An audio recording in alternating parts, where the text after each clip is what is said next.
Chinese. If I ask you, that's literally all I want you to put down. Or if it's a multiple choice question, which I think it is, all right, it'll be like, you know, A, Italians, B, the Vikings, C, Chinese, D, you know, Native Americans or something like that. So you would just pick the right answer, okay? Ship design improved. You should know this. This one I didn't leave, like this is what I want you to know. That ship design helped in trade and exploration. If you want, okay, you can write down how they were able to make better maps, okay? That, you know, they began to use triangular sails, okay, which helped them harness the wind better, okay? That it was flat-bottomed, that they started to use rudders. You don't need to include all of that, but if you throw in like one or two of those details, I will give you points. I will give you the credit, okay? Questions so far? All right. How did Muslims treat people of other faiths? Okay. Basically, you just need to know that, number one, you could practice whatever you wanted. If you were Christian, if you were Jewish, if you were Zoroastrian, if you were whatever. Muslims allowed you to practice your faith. But what was the catch? What did you need to do? Pay a tax, okay? And I think that's the second part. What is the only thing required? You don't need to know that it was called a jizya, all right? If you put it down, color me impressed. But if you just write they had to pay a religion tax or they had to pay a tax, that's all I really need, okay? Questions on this part, all right? For these next three, I literally gave you the answer right here so that we don't have to look through this or you don't have to write it down. Okay, number 4, like I said, I don't ask you to remember a lot of dates or a lot of battles, but you do need to remember that number 1, the Turks were converted to Islam, okay? Number 2, that they conquered the Byzantines. They fought the Byzantines and beat them. And number 3, the main battle where they totally, well, not totally, but practically annihilated the Byzantines was at the Battle of Manzikert in 1071. Okay, so Battle of I can tell you now this one's a multiple choice. All right, so you know where did the Turks defeat the Byzantines? I'm going to give you like 3 wrong options, and then 1071, the Battle of Manzikert. All right, so you need to know that. Number 5, there is an open-ended question where I ask you to list some evidence that these Muslim kingdoms embraced science, embraced learning, that they were ahead of Europeans at the time. They established universities, okay? They had better medicine and medical practices than Europeans did. Or you can talk about their advancements in math. They came up with the concept of zero, all right? That's one example of math. They invented algebra, all right? They came up with that to solve different things. You can also talk about astronomy, okay? In this case, and I put it up here too. They knew that the earth was round. They knew that the earth went around the sun as opposed to vice versa, okay?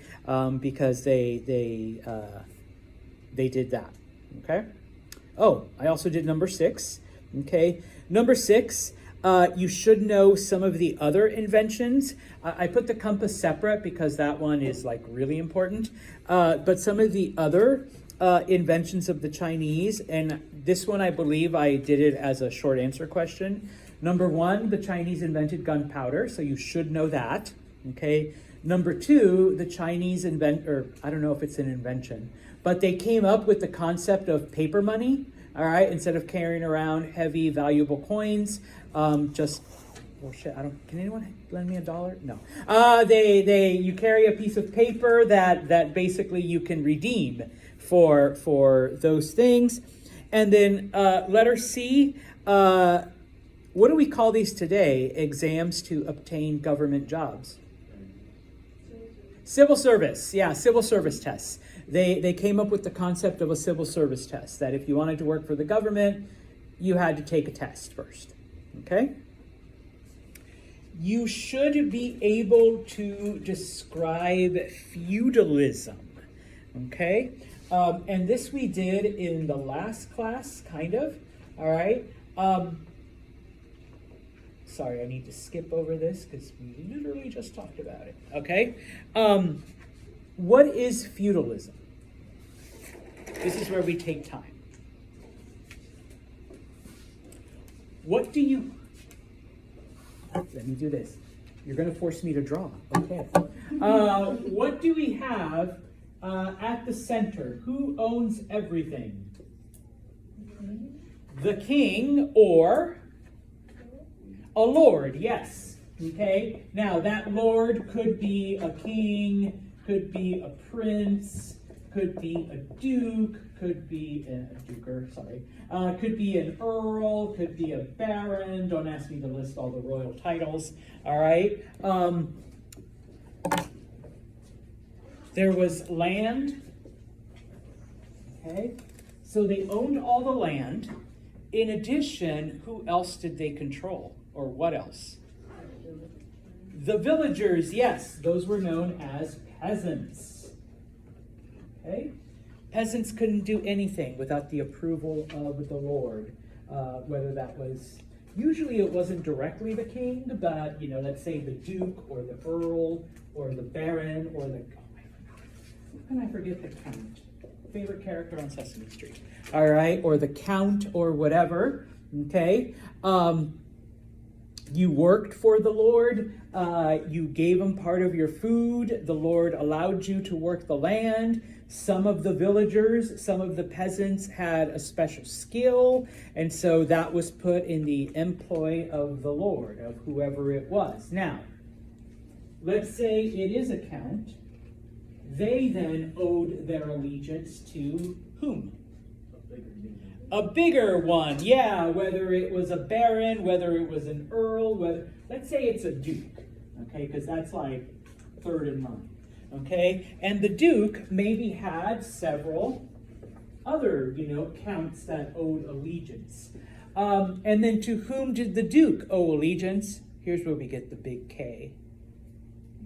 To the king, yes, okay? In the end, eventually everybody, Now, but how am I supposed to put that into words, Mr. Santos? I've accepted drawings, better drawings than mine, all right, like this, where they'll put count, peasant, duke, peasants, duke over here, another duke over here, and then king, okay? If you want to explain, a noble or a count or a lord controlled an area, basically was the person who was in charge of everything, but then he owed allegiance to a higher, count or baron or lord, and then eventually it all went back to the king.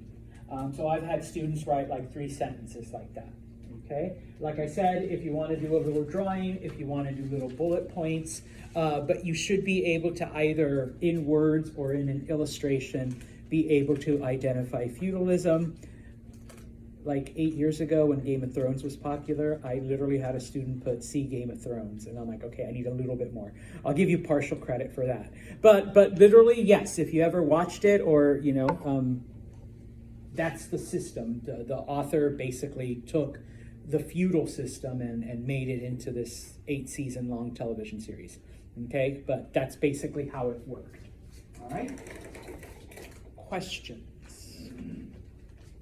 Anissa? What was that second one you wrote? The second to last one? Right above count. Baron. Thank you. I think it might only be one R now that I think about it. I can't spell. Me neither.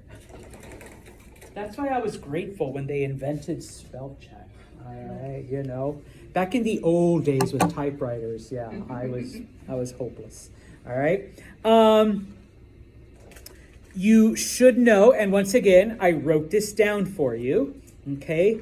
that the main unifying force, oh, here we go. Okay, I had a little bit of feudalism there. All right, the main unifying force was Christianity. Okay, remember during this time, especially in Europe, Christianity equals what? Or if we say the church, it equals which church? Catholic. Catholic. All right, it was the only game in town.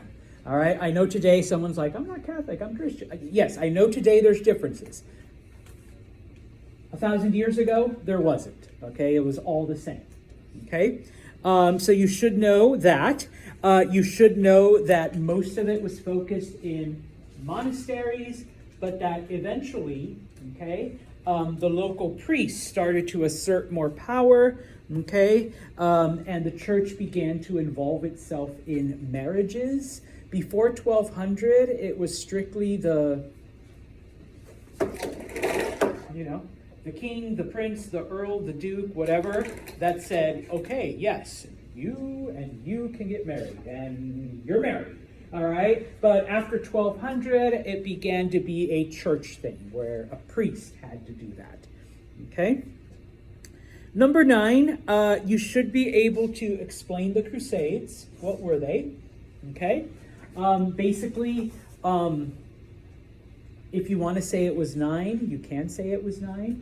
It was 9, military things or 9 wars that tried to kick out the Muslims from, if you say the Holy Land, that's fine. If you want to use modern names like Palestine or Israel, that's fine as well. Okay? Were they successful? Did the Crusades succeed? A couple of you guys are nodding, so go ahead, say it. No, thank you. Use your words. No. Yes, okay. A bunch of you were like, too afraid to talk, all right? But yeah, they weren't, all right? But what were some of the results, okay? You could talk about, okay, there were some Crusader kingdoms, Christian pilgrims were allowed to go, all right? But most importantly, okay, Europeans were exposed to better food, better medicine, knowledge and science, okay? And they brought that back with them to their European countries. So, if you were from England and you were used to eating nothing but plain oatmeal all the time, you have your first taste of sugar and cinnamon when you're off in the Crusades. What are you going to want when you go back to England? You're going to want that as well, okay? Which we're starting that in chapter 11. It brings out the age of exploration. How do we get sugar and cinnamon and spices and all of this yummy stuff? Oh, and all of the tapestries and carpets. And how do we bring academics then to teach our people that, no, you're not going to make me better by cutting me open and letting me bleed, because, it's okay, Anissa. All right. But yes, it's called bloodletting. All right. So yeah, teach our doctors, how to do that stuff. Okay. When we talk about sub-Sahara Africa, okay, you need to know that it means Africa south of the Sahara Desert. Okay. So whenever you read a book, when you're doing geography, sub-Sahara Africa, south of the Sahara Desert, okay? This one literally, I think, is just like a multiple choice, north of the Sahara, east of the Sahara, west of the, no, it's south of the Sahara, okay? I don't know why I left room there, okay? You should know that the Cahokia, okay, were known as, where are you? Okay, that they were known as the mound builders, all right? And that their capital was the modern day city of East St. Louis.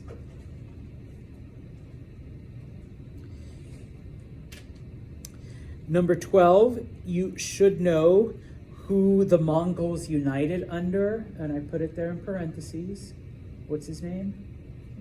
Genghis, okay, Genghis Khan, I suppose, okay? You should know that they not only conquered Asia, but,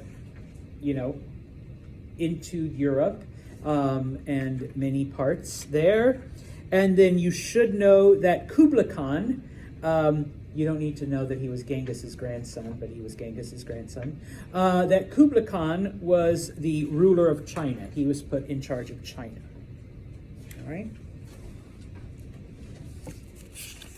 Why did Mongol rule collapse? There were two reasons, okay? Reason number one. Oh, not reason number one, okay? Yeah, why did this do that? Hold on. All right. I've had to do this before, so.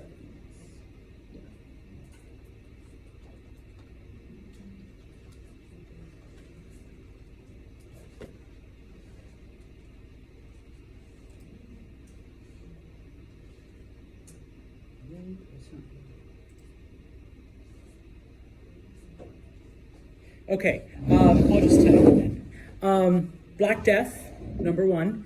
The bubonic plague killed, all right, most of the people, okay? And number two, even before the Black Death, went after them,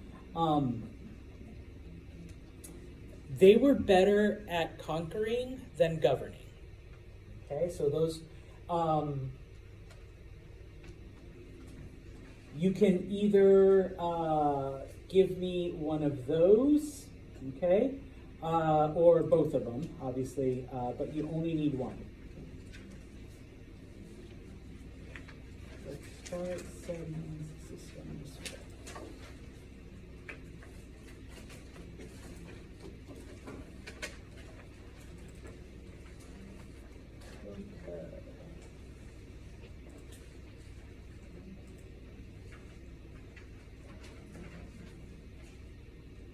Give me 1 second. Here we go. Duplicate. Yes, there we go. Is it up there? Yes, it is. All right. Yay, Mr. Santos. Not everyone clap at once. All right. So, wow, I was talking too. All right. So, turn the page. Okay. You should know or have a general idea how many people died from the plague, okay? Obviously, I don't want a specific number, but if you tell me half the population, I would give you credit. If you tell me 60% of the population, I'll give you credit. If you say all the population, no, all right? Because it wasn't all of them, all right? It was anywhere from 25 to 65% of the total population, okay? How does it spread? Fleas on rats. It's not just any flea, and it isn't rats specifically. It is the fleas that these rats carry. All right, I need both of those animals. All right, you only give me one of the animals, I'm only giving you partial credit. Okay, so fleas on rats. Okay, when it comes to divine right, the mandate of heaven, or carrying the banner of Islam, all right? Before I do that one, if you want to be very specific to just Europe, obviously, you can just say 50%, 65%. But if you want to be specific to Europe, you can literally say only 25% of the European population was left, okay? But obviously, any one of the numbers will do, okay? The idea of mandate of heaven, divine right, or carrying the banner of Islam, what does all of this mean as far as the rulers go? Who chose them? God, or in the case of the mandate of heaven, the universe. Okay? But yes, that they were chosen by God, the gods, or the universe to be the rulers. All right.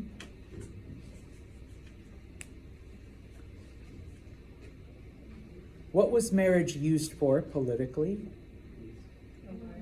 Peace, alliances, okay? Ending wars, okay? Or if you want to say unifying groups, boom, you're good to go. All right? Any one of the answers that you guys said.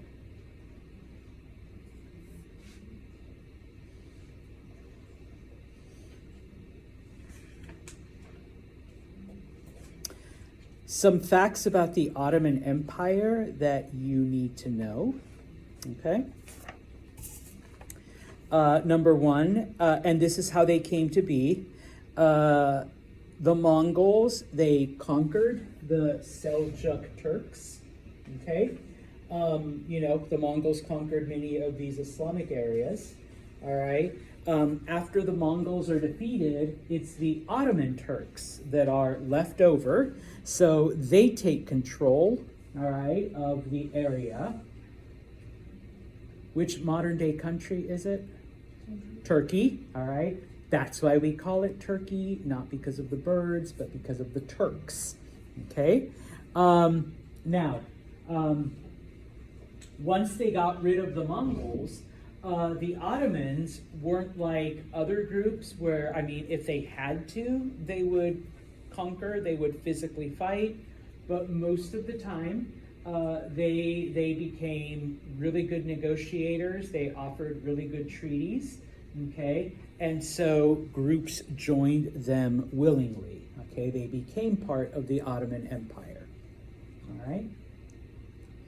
I don't know why I left a space there, but you should know that the Ottoman Emperor was known as the Sultan, okay? I know for sure that one is a multiple choice question, so you need to know that he was called the Sultan, all right? And then, of course, the next date that I want you to know, May 29th, 1453, okay? That's number 19. All right, Constantinople is conquered. If you want to add the final end of the Roman Empire, you can be dramatic like Santos and throw that in. All right, or, the end of the Byzantine era or the end of whatever. All right?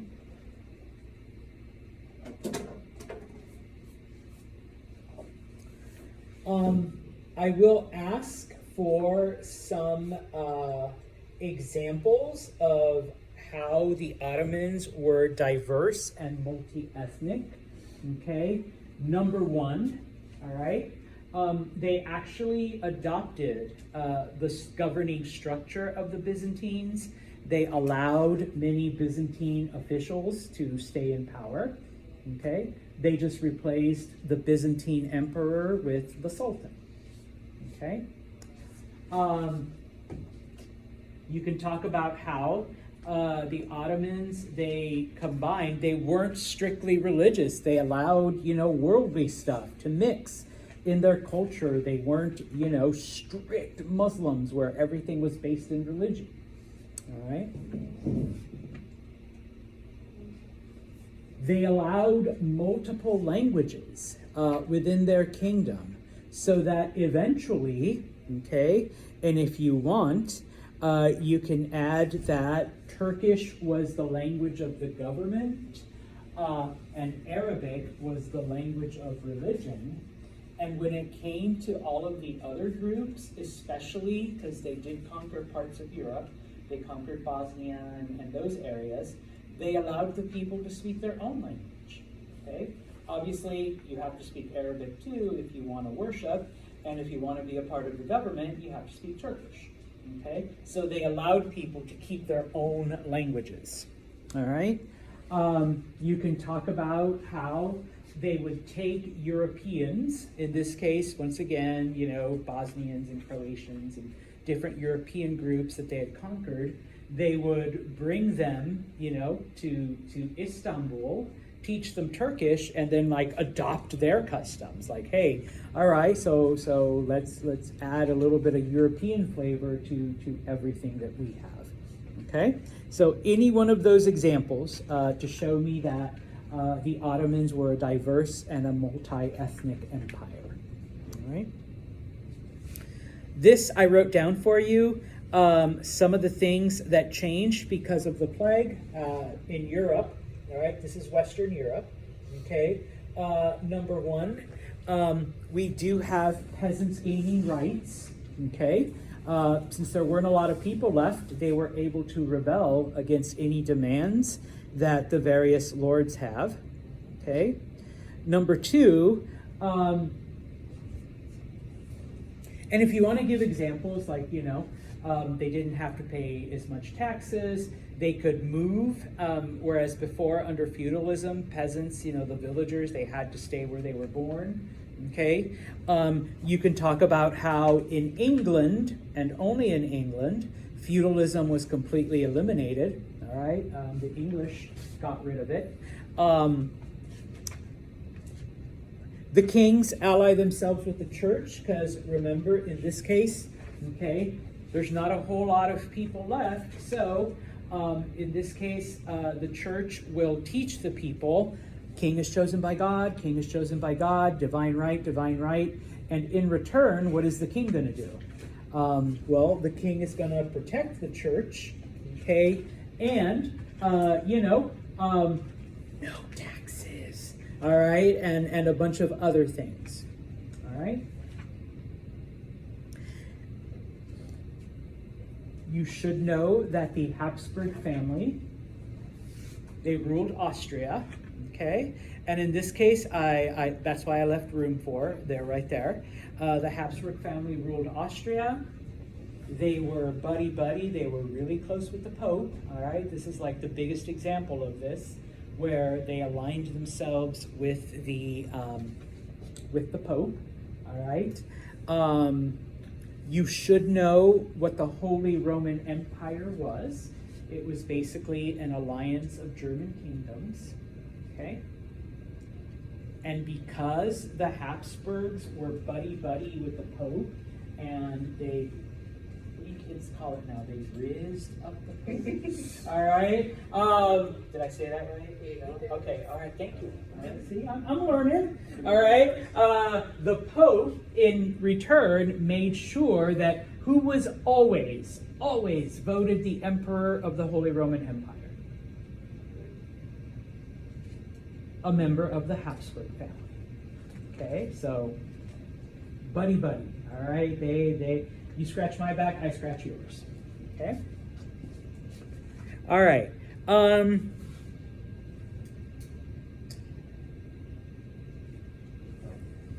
Why was Latin slowly replaced by local languages?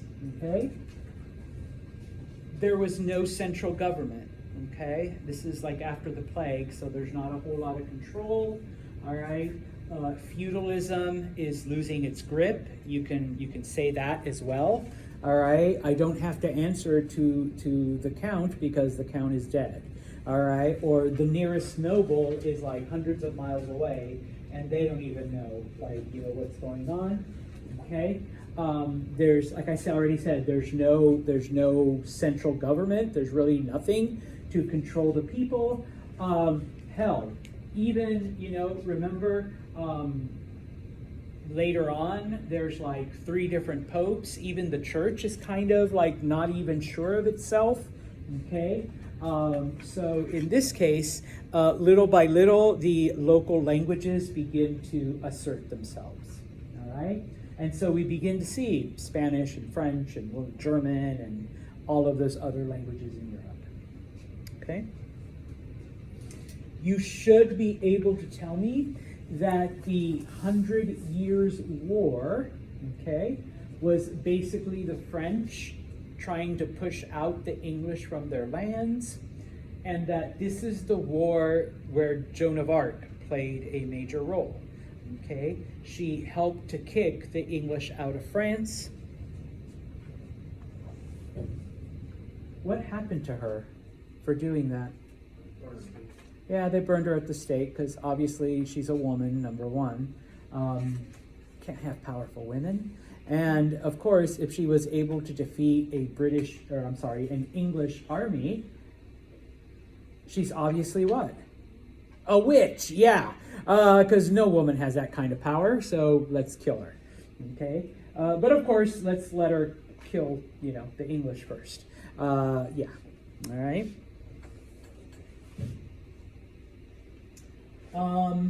Now, obviously, this is where we left off. Okay? In this case, though, I'm going to skip to the parts because I couldn't put everything on the exam. Okay? Why did the Spanish Inquisition start? Okay? You don't need to know the date of the Spanish Inquisition. I mean, if you want to, you can impress me, 1481. All right? But basically, the Spanish wanted all non-Catholics to leave Europe. All right? And so basically, it was set up to root out fake converts. Okay? Because once all of the Muslims were defeated from Spain, the ones that remained behind were the ones that had, converted to Christianity. Some Muslims and some Jewish people, they converted. Well, this wasn't enough for Spain. After they kicked out the openly, Muslims and Jewish people, they wanted to go after the fake converts, the ones that converted just so that they wouldn't have to leave. And that was why the Inquisition was started. Later, it expanded into anyone who questioned the Catholic Church, okay? But it started off initially as just a way to get rid of Muslims and Jewish people, okay?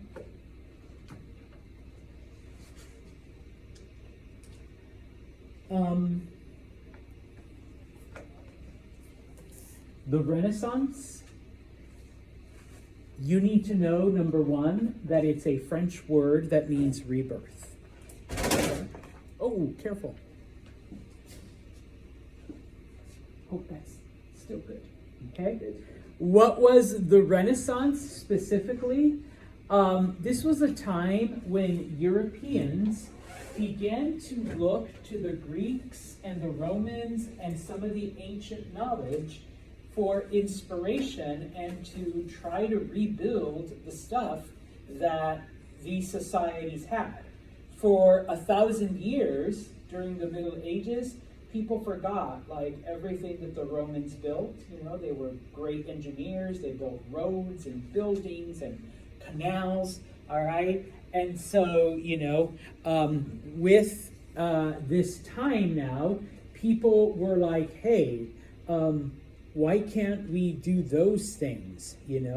Let's break hold of what the church has kept us under and try to rediscover, all of the things that the Greeks and the Romans had. Okay? Now, this actually gets kick-started. Some people see it as a bad thing that Constantinople fell, but it actually gets kick-started by it because all of the people that escaped, all of the Christians that escaped Constantinople when the Ottomans conquered it, they brought all of these Greek works with them, okay? They spoke Greek. They had all of these ancient writings and all of this ancient math and all of these ancient things. Because remember, the Greeks knew the earth was round, and they knew the earth went around the sun and not the other way around. So when they brought it with them, this led people then to, hey, let's see what else we can rediscover. All right, so that's why it's called a rebirth. All right, all of the things that had been lost were rediscovered again during this time. Most people think of the Renaissance as strictly art. And if you just want to talk about the art, that's fine. But it was also a rebirth of science and engineering and math and all of these other things that had, existed for all of the time. All right? If you want to say, it broke the church's monopoly, we begin to see paintings from Greek and Roman mythology, okay? We begin to see, humanism, where, the human form, the human body is elevated, which is why you see so many, naked pictures, all right? Because they're, honoring, the church was, pretty mean about it, no, it has to be, perfect, religious, whatever. No, in this case, they're like, no, it's the human body is beautiful and stuff like that. Okay, and of course the realization that before Christianity, the Greeks and the Romans had achieved like all kinds of great works. So the church didn't have all the answers. Right? The last two things, okay. You should know that Johann Gutenberg, okay, it was actually the Chinese who invented the printing press, but Johann Gutenberg perfected, okay, the printing press, okay. What effect does it have, okay? Now we could spread knowledge, okay, because not only could it be written down, but it could be distributed quickly and cheaply, okay? You can shut someone up. I could put Angelina in jail for talking against the church, but if she's able to publish all of her stuff, all right, that gets a little bit harder to stop, okay? Now, just as an FYI, all right, because it is kind of there, and the other thing that helped was the invention of cheap paper, but before I get to that, what did Gutenberg do that actually made it special was something called movable type. The Chinese carved out an entire block of what they wanted printed, okay? So it could print stuff. But if you wanted to print more, you had to carve a new wooden block of what you wanted it to say. So it wasn't very efficient at doing more than maybe 1 or 2 pages, okay? With movable type, because Johann Gutenberg was a goldsmith, he knew how to work with metals. He took different metals and created letters. And then he would set them in the type and print everything that he needed. Then he would change out the letters for the next pages, and he would print stuff out. Then you change those letters and set the new ones. Okay, so now he could make hundreds of copies of different pages, okay, as opposed to just hundreds of copies of the same page, all right? So now you had way more pages, number one, okay? Number two, during this time, because before this, paper was really expensive. Paper was kind of hard to come by. The Egyptians invented it thousands of years ago, but it doesn't mean it was easy to make. What they discovered is that if you take old clothes, what was the clothes made out of? Well, what's a lot of our clothes made out of? Cotton, all right? If you broke it down and turn it into pulp and mix it with, some of the wooden scraps, you could actually make a lot of paper really cheaply, okay? Honestly, today it's kind of funny because if you want expensive paper, go to Staples, all right? The really nice paper, it's at least 25% cotton, all right? Maybe 30%, okay? It's actually like a really fine thing. This is what they discovered, that you can take old clothes and turn it into pulp and mix it with wood, and you can actually get a much cheaper paper than what they had been making. So you can make hundreds of pages, and now you can make paper really quickly and cheaply. All right, so now we may be able to shut up Angelina, but before we shut her up, hundreds and hundreds of copies of everything that she said has already been printed, all right, because paper is cheap, and Johann Gutenberg made a printing press that you could, change up so that you can print an entire book, not just like 2 pages, okay? Does anyone know what eventually gets printed on a Gutenberg press? The Bible, yeah. Before this point in time, and this is what leads, we'll talk about it in the next chapter after the test, this is what leads to the formation of other religions, because before this time, Bibles were copied by hand by monks. People estimate that it took anywhere from 4 to 6 years to make another copy of a Bible by hand, okay? Now you can do it in a couple hours, all right? So it completely changes religion, but we'll talk about religion later. All right, but for now, okay, those are the effects. The last question Give you a hint. It was not Columbus. Who were the first Europeans in the Americas? The Vikings. Okay? If you put anything but the Vikings, you get it wrong. All right? Now, once again, for those that are new to Mr. Santos's